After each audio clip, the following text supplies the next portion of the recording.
الحمدللہ وکفا وسلام علی عبادہ الذین اصطفیٰ۔ محترم ناظرین و سامعین، السلام علیکم ورحمۃ اللہ وبرکاتہ۔ اسلام اور انسانی حقوق کے عنوان سے ہماری گفتگو کا سلسلہ جاری ہے، اور اب ہمیں جس موضوع پر اپنی بات کو آگے بڑھانا ہے اس کا ہم نے عنوان دیا ہے نجی زندگی کے تحفظ کا حق۔ یعنی ہر آدمی کی جو پرائیویٹ لائف ہے، اس کی نجی زندگی ہے، اس کی حفاظت کا اس کو حق ہے، اور کسی کو یہ حق نہیں دیا جا سکتا کہ وہ اس میں مداخلت کرے۔ قرآن مجید کی سورہ حجرات آیت نمبر 12 میں اللہ تبارک و تعالیٰ نے بڑی وضاحت کے ساتھ یہ بات ارشاد فرمائی، یا ایھا الذین آمنوا اجتنبوا کثیرا من الظن ان بعض الظن اسم ولا تجسسوا۔ اس آیت کا مطلب یہ ہے کہ اللہ تعالیٰ خطاب کرتے ہوئے اہل ایمان کو یہ ارشاد فرما رہے ہیں کہ یا ایھا الذین آمنوا، اے ایمان لانے والو، اجتنبوا کثیرا من الظن، دیکھو بدگمانی کرنے سے بچا کرو، کسی کے بارے میں برا گمان مت کرو، برا خیال مت کرو، یہ نہ سمجھو کہ اس کے اندر یہ برائی ہے، یہ برائی ہے، اس کے اچھے پہلو کو دیکھا کرو۔ اجتنبوا کثیرا من الظن، زیادہ گمان جو بدگمانی کی طرف لے جاتے ہیں۔ ان بعض الظن اسم، بعض گمان جو ہیں وہ بڑے گناہ ہوتے ہیں۔ آپ نے کسی کے بارے میں غلط خیال، غلط گمان قائم کر لیا، تو بجائے اس کو اچھا سمجھنے کے تم برا سمجھ رہے ہو جبکہ وہ اچھا ہے۔ چونکہ ہر انسان کی زندگی میں کچھ کمزوریاں ہوتی ہیں، کچھ خوبیاں ہوتی ہیں۔ اگر آپ کی نگاہ صرف کمزوریوں کو تلاش کرتے رہے اور آپ کسی کی خوبیوں پر نظر نہ ڈالیں تو آپ کے اندر بدگمانی پیدا ہوگی، میں تو اس کو بہت اچھا سمجھ رہا ہے تو بہت خراب آدمی ہے۔ اب جو اس کی اچھائیاں ہیں وہ تو آپ کے سامنے آئی نہیں۔ آپ نے کوئی ایک بات دیکھ لی، آپ کو اچھی نہیں لگی، آپ نے خیال کیا یہ تو بہت غلط بات ہے، تو قرآن کہتا ہے کہ دیکھو بدگمانیاں مت کیا کرو، تمہاری ٹھوس حقیقت پر نظر ہونی چاہیے۔ حقیقت واقعہ کیا ہے؟ صرف خیالات نہ قائم کر کے بیٹھ جاؤ، تم نے اپنے خیال میں کسی کو برا سمجھ لیا ہے جبکہ وہ ایسا نہیں ہوگا۔ حقیقت پر نظر ڈالو۔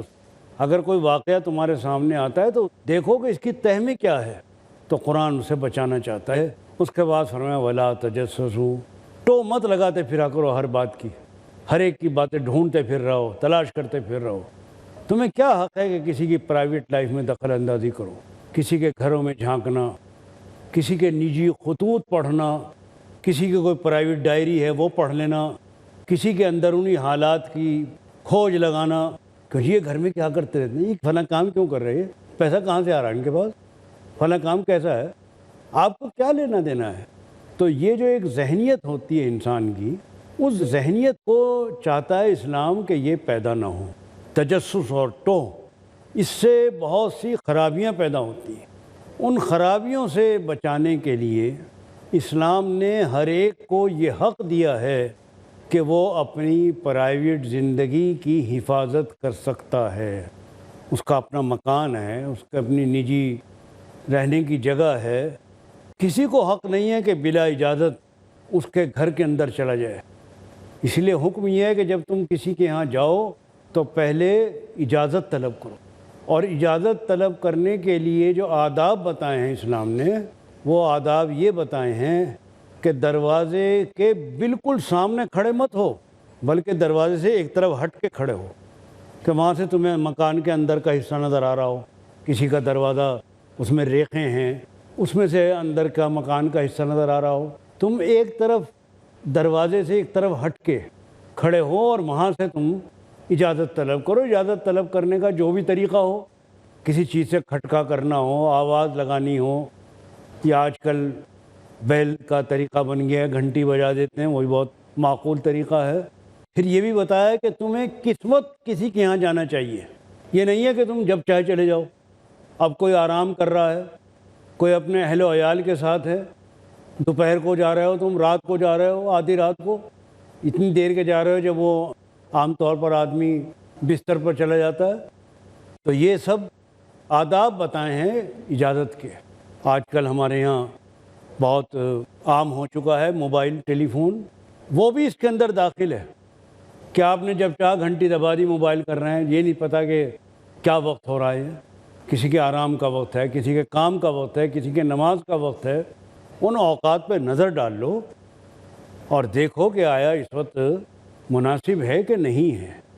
تو یہ نجی زندگی کا تحفظ ہے۔ دخل اندازی چاہے بذریعہ موبائل ہو، چاہے آپ کا خود جا کر دخل اندازی کرنا ہو، یا پھر آپ کا تجسس کرنا ہو، ٹو لگانا ہو، ہر ایک کو حق ہے کہ وہ اپنی پرائیویٹ لائف کی حفاظت کر سکتا ہے، اور یہ اس کا حق ہے۔ یہ تو یہ چیزیں ان کے آداب بتائے گئے ہیں۔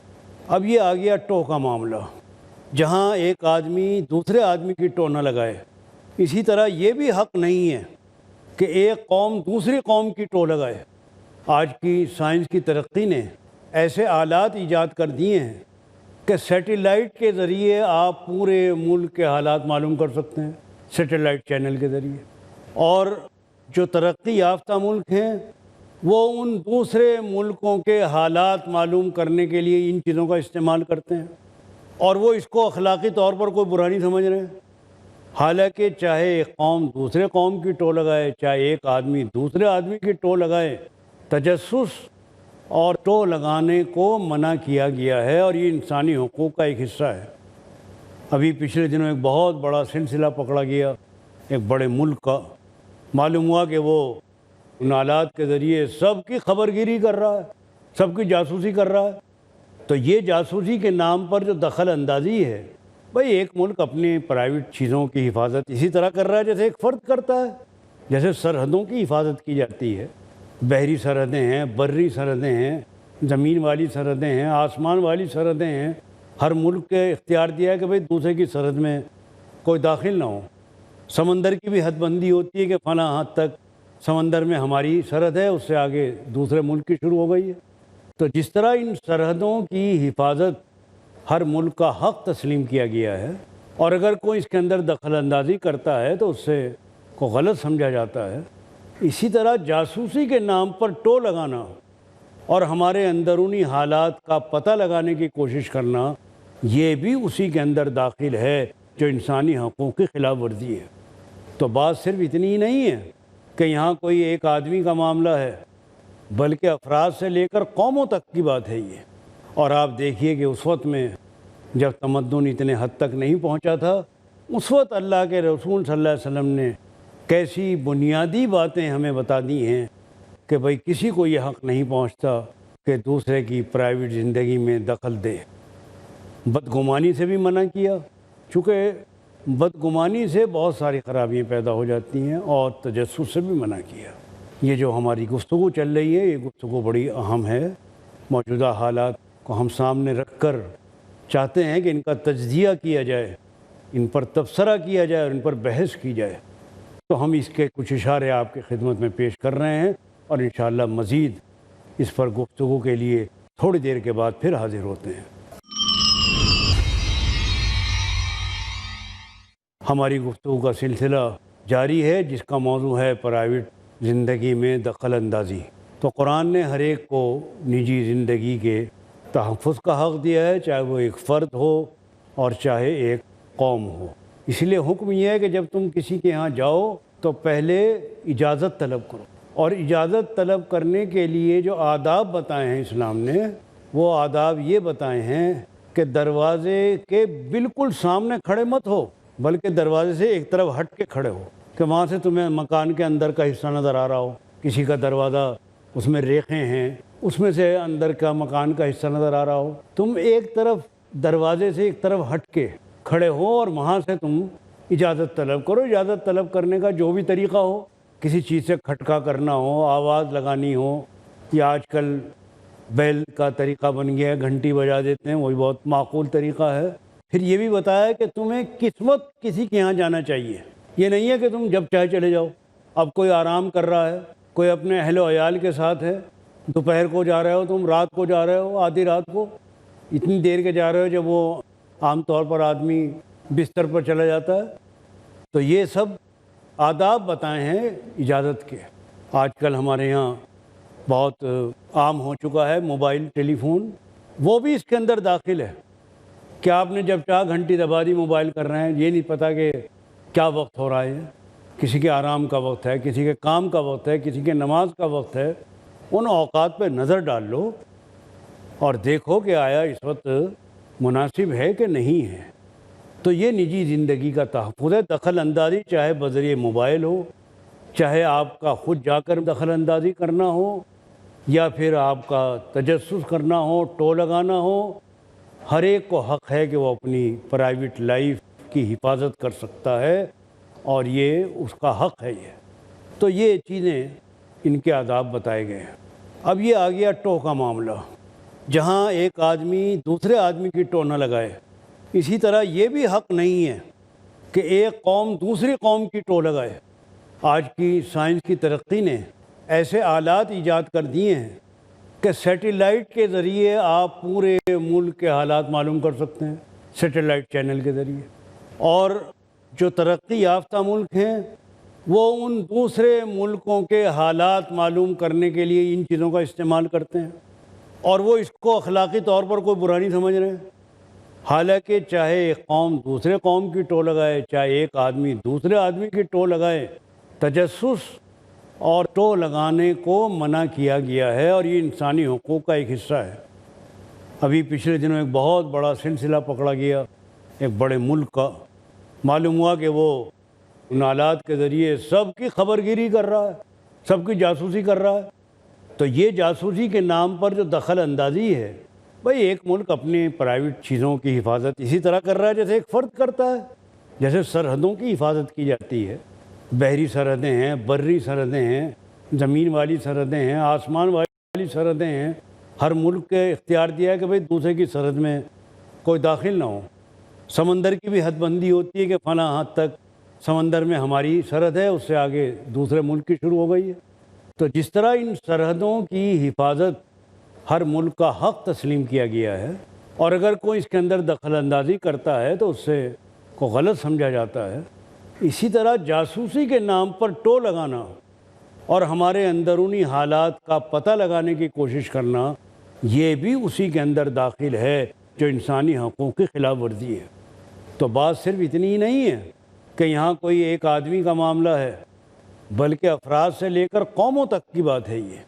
اور آپ دیکھیے کہ اس وقت میں جب تمدن اتنے حد تک نہیں پہنچا تھا، اس وقت اللہ کے رسول صلی اللہ علیہ وسلم نے کیسی بنیادی باتیں ہمیں بتا دی ہیں کہ بھئی کسی کو یہ حق نہیں پہنچتا کہ دوسرے کی پرائیویٹ زندگی میں دخل دے۔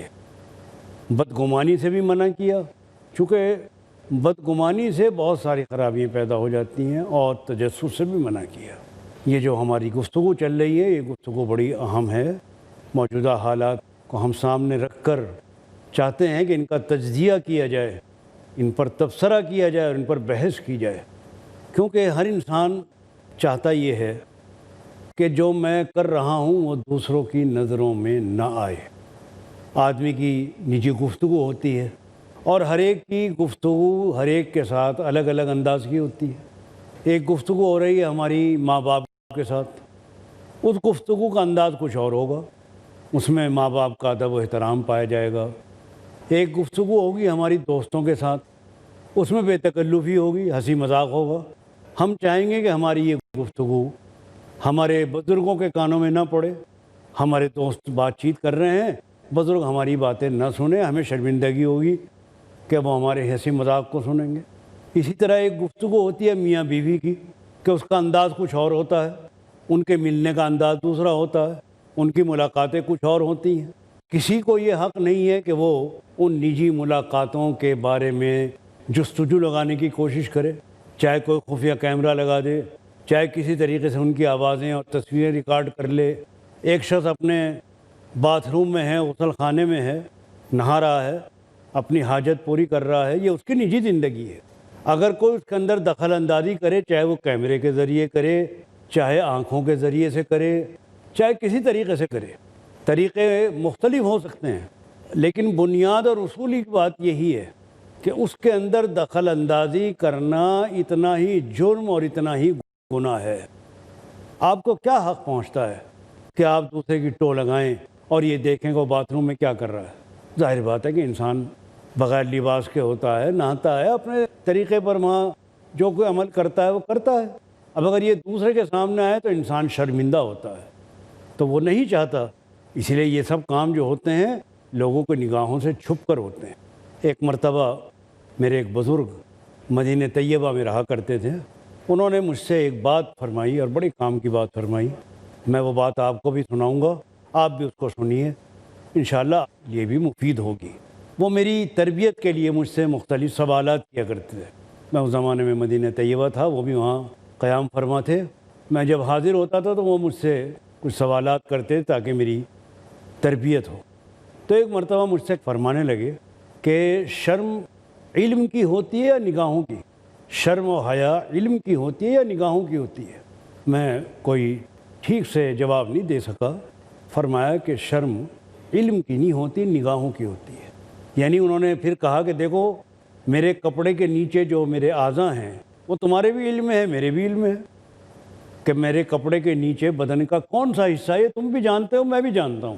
تم نے کپڑا پہنا ہوا ہے، نیچے بدن کے کیا ہے، کپڑے کے نیچے کیا ہے تمہیں بھی معلوم ہے، مجھے بھی معلوم ہے، لیکن پھر بھی تم بھی چھپاتے ہو، میں بھی چھپاتا ہوں، ہر آدمی چھپاتا ہے۔ تو اگر علم کی شرم ہوتی تو چھپانے کی کیا ضرورت تھی؟ پتہ تو آپ کو بھی ہے، مجھے بھی ہے۔ نگاہوں کی شرم ہے، آنکھوں کی شرم ہے کہ آدمی چاہتا ہے کہ آنکھوں کے سامنے وہ چیز نہ آئے جس کا اس کو پتہ ہے۔ پتہ تو ہے کہ آپ باتھ روم میں کیا کر رہے ہیں، نہا ہی رہے ہیں، لیکن آپ نہیں چاہتے کہ نگاہوں میں آئے، کیونکہ شرم جو ہے وہ علم کی نہیں ہے، نگاہ کی ہے۔ تو وہ جو شرم و حیا ایک فطری جذبہ ہے، ہر انسان کے اندر ہے، وہ انسان کیا جانوروں تک میں ہے۔ بعض جانور بہت شرمیلے ہوتے ہیں، وہ تعلقات کے قائم کرنے میں بھی شرم کرتے ہیں کسی کے سامنے۔ خنزیر کے بارے میں کہا جاتا ہے وہ بڑا بے شرم ہوتا ہے، وہ تعلقات ایسے قائم کرتا ہے کہ ایک مادہ خنزیر بیچ میں کھڑی ہو جاتی ہے اور سارے نر چاروں طرف کھڑے رہتے ہیں اور اس سے لطف اندوز ہوتے رہتے ہیں نمبر وار۔ تو شرم و حیا کا مادہ خنزیر میں بہت کم ہے، اور شاید اسی لیے اسلام نے اس کو حرام قرار دیا ہے کہ اس کے کھانے والوں کے اندر بے شرمی نہ پیدا ہو، چونکہ جو آدمی غذا جیسی کھاتا ہے ویسے اس کا اثرات اس کے اندر آتے ہیں۔ تو بہرحال نگاہ کی شرم ہوتی ہے۔ تو جب انہوں نے پورے ایک مثال دے کر وضاحت کے ساتھ سمجھایا تو واقعی میری آنکھیں کھل گئیں کہ شرم جو ہوتی ہے وہ نگاہ کی ہوتی ہے۔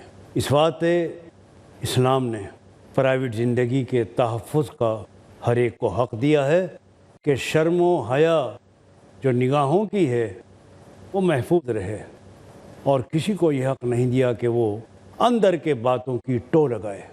جہاں تک مجھے یاد پڑتا ہے شاید حدیث کا مضمون اس طرح کا ہے کہ اللہ کے رسول صلی اللہ علیہ وسلم نے ارشاد فرمایا کہ جو آدمی اپنی بیوی کے ساتھ تعلقات کی داستانیں اپنے دوستوں کو اور دوسروں کو سناتا ہے، آپ نے فرمایا وہ نہایت دیوس اور نہایت بے حیا آدمی ہے۔ کہ آپ کا تعلق اپنی بیوی سے جو قائم ہوتا ہے اس کی تفصیلات آپ دوستوں کو بتا رہے ہیں۔ ظاہر بات ہے کہ سبھی جانتے ہیں کہ عورت اور مرد کا کیا رشتہ ہوتا ہے، میاں بیوی کس طرح ایک دوسرے کے ساتھ پیش آتے ہیں۔ اب اس کی آپ تفصیلات لوگوں کو بتاتے پھریں، اس کی کہانیاں سناتے پھریں، تو آپ نے فرمایا کہ بے شرم اور دیوس آدمی ہے۔ معلوم ہوا کہ پرائیویٹ زندگی خود بھی آدمی کو حفاظت کرنی چاہیے۔ یہ نہیں کہ دوسروں سے تو حفاظت کر رہا، خود حفاظت نہیں کر رہا، ان کو نمایاں کرتا جا رہا، اعلان کرتا جا رہا۔ اس سے یہ بھی معلوم ہوا کہ انسان کے بدن کے جو حصے چھپانے چاہیے خود اس کو بھی چھپانے چاہیے، اور دوسروں کو بھی اس پر نگرانی ڈالنی چاہیے۔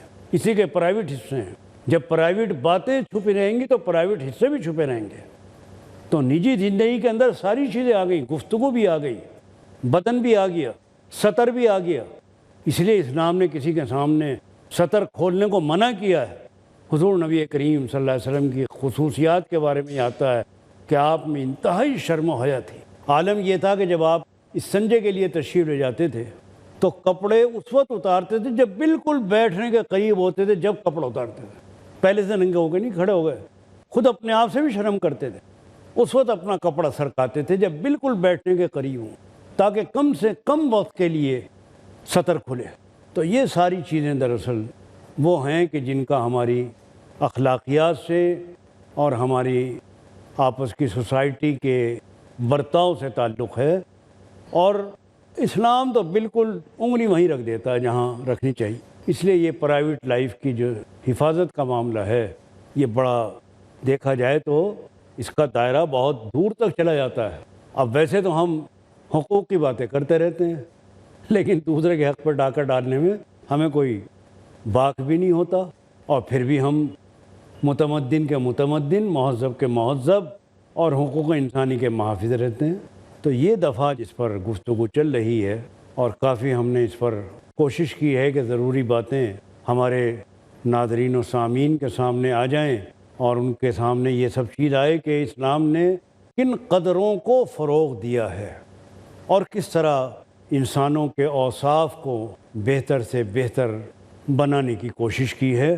تو نجی زندگی کا تحفظ، نجی زندگی میں جہاں یہ چیزیں شامل ہیں جن کا ذکر آیا ہے، اور میں نے عرض کیا ہے کہ خطوط بھی شامل ہیں، کوئی ایسی تحریر کسی کی پڑھ لینا جس کو وہ نہیں چاہتا کہ کسی کے سامنے آئے، وہ بھی شامل ہے، کسی کے پرائیویٹ خط کو پڑھ لینا وہ بھی اس کے اندر شامل ہے، کسی کی پرائیویٹ باتیں سن لینا یہ بھی اس میں شامل ہے۔ اور اسی لیے حدیث میں ایک بات آئی ہے، اور وہ بات اگر ہم اچھی طرح محفوظ کر لیں تو بڑی کارآمد بات ہے۔ آپ نے ارشاد فرمایا کہ المجلس بالامانات، اگر ہم کہیں بیٹھے ہوئے ہیں کسی محفل میں اور وہاں کوئی بات ہوئی ہے تو بس وہ بات اسی محفل تک رہنی چاہیے، باہر جا کر ہمیں اس بات کو نہیں کہنا چاہیے، اس لیے کہ مجلسیں امانت ہوتی ہیں۔ 4 آدمیوں کی مجلس ہے، 5 آدمیوں کی مجلس ہے، وہ بیٹھے ہوئے آپس میں باتیں کر رہے ہیں، اس میں بہت ساری باتیں آ جاتی ہیں۔ بعض باتیں ایسی ہوتی ہیں کہ اگر وہ افشا ہو جائیں، ظاہر ہو جائیں لوگوں کے سامنے تو ان سے نقصان بھی پہنچ سکتا ہے۔ آپ مجلس میں شریک ہیں، آپ کے اوپر یہ ذمہ داری ہے کہ مجلس کی بات کو باہر جا کر نہ کہیں۔ تو پرائیویٹ میں یہ بات بھی شامل ہو گئی کہ مجلسیں امانت کے ساتھ ہوتی ہیں، آپ کی ذمہ داری ہے کہ اس مجلس کی بات کو بس وہیں تک ختم کر دیں، باہر جا کر لوگوں کو نہ بتائیں کہ صاحب یہ باتیں ہو رہی تھیں۔ ہو سکتا ہے کہ کوئی بات ایسی ہو رہی ہو جس کو ظاہر نہیں ہونا چاہیے۔ تو اب وقت ہمیں پکار رہا ہے اور کہہ رہا ہے کہ وہ سے ہم اجازت لے لیں اور رخصت ہو جائیں، لیکن ہماری یہ رخصتی انشاءاللہ زیادہ دیر کے لیے نہیں ہوگی، پھر ہم دوسری مجلس میں حاضر خدمت ہوں گے اور انشاءاللہ کسی اور عنوان پر آپ کے سامنے گفتگو کرنے کی سعادت حاصل کریں گے۔ وآخر دعوانا ان الحمد للہ رب العالمین۔